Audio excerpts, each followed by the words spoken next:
Have you ever felt guilty for things you could never explain? A weight you carried since childhood, even when no one ever told you exactly what you did wrong. You may have grown up believing this feeling was normal, but what if it was not yours to carry? What if it was the invisible scar of being raised by a narcissistic parent? Narcissistic parents do not always leave bruises you can see. Their damage is often quiet, psychological, and deeply internalized. These parents do not see their children as separate human beings with their own needs, emotions, and identities. Instead, they see extensions of themselves. Mirrors meant to reflect their greatness, tools meant to regulate their emotions, or threats when the child develops independence. The most confusing part is that narcissistic parenting is rarely all bad. There are moments of praise, moments of affection, moments where the parent seems proud, but these moments are conditional. Love is given when the child performs correctly, when they obey, when they validate the parent's self-image. And love is withdrawn the moment the child disappoints, disagrees, or simply exists as themselves. This creates a dangerous lesson very early in life. Love is not safe. Love must be earned, and safety depends on self-abandonment. As a child, you learn to scan the emotional environment constantly. You learn to read tone, facial expressions, mood shifts. You became hyper-aware, not because you were anxious by nature, but because your survival depended on it. One wrong word could trigger rage. One boundary could trigger guilt. One success could trigger jealousy. Narcissistic parents often compete with their children. Especially as the child grows older, your achievements may have been minimized, your confidence mocked, your joy interrupted. Not because you were doing something wrong, but because your growth threatened their fragile sense of superiority. In some families, the child is assigned a role: the golden child who must represent perfection, or the scapegoat who absorbs blame and frustration. These roles are not based on who you truly are. They are assigned to maintain the narcissistic parent's internal balance. And once assigned, they are enforced relentlessly. If you were the golden child, you learned that your worth depended on performance. You were praised publicly but controlled privately. Failure was not allowed. Rest was not safe. You learned to fear mistakes because mistakes meant rejection. If you were the scapegoat, you learned something even more painful: that no matter what you did, it would never be enough. You became the emotional dumping ground, the problem child, the one blamed for family dysfunction you did not create. Both roles cause deep wounds. One teaches perfectionism and emotional emptiness. The other teaches shame and invisibility. One of the most damaging tools narcissistic parents use is emotional invalidation. When you expressed sadness, you were told others had it worse. When you expressed anger, you were told you were disrespectful. When you expressed fear, you were told you were weak. Over time, you learned to disconnect from your emotions, not because they were wrong, but because they were inconvenient. This disconnection follows you into adulthood. You may struggle to identify what you feel. You may doubt your reactions. You may feel intense guilt for having needs at all. This is not a personality flaw. It is conditioning. Another invisible scar is chronic self-doubt. Narcissistic parents rewrite reality. They deny what happened. They change stories.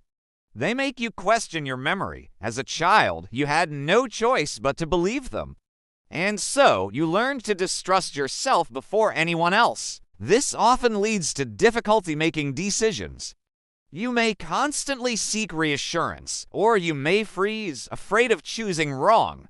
Because growing up, choosing wrong had emotional consequences far beyond the mistake itself. Narcissistic parents also struggle with boundaries. Your privacy may have been violated, your thoughts questioned, your independence punished. You were expected to be loyal, not autonomous, obedient, not authentic. And any attempt to separate was framed as betrayal. This creates a deep internal conflict. You want closeness, but closeness feels suffocating.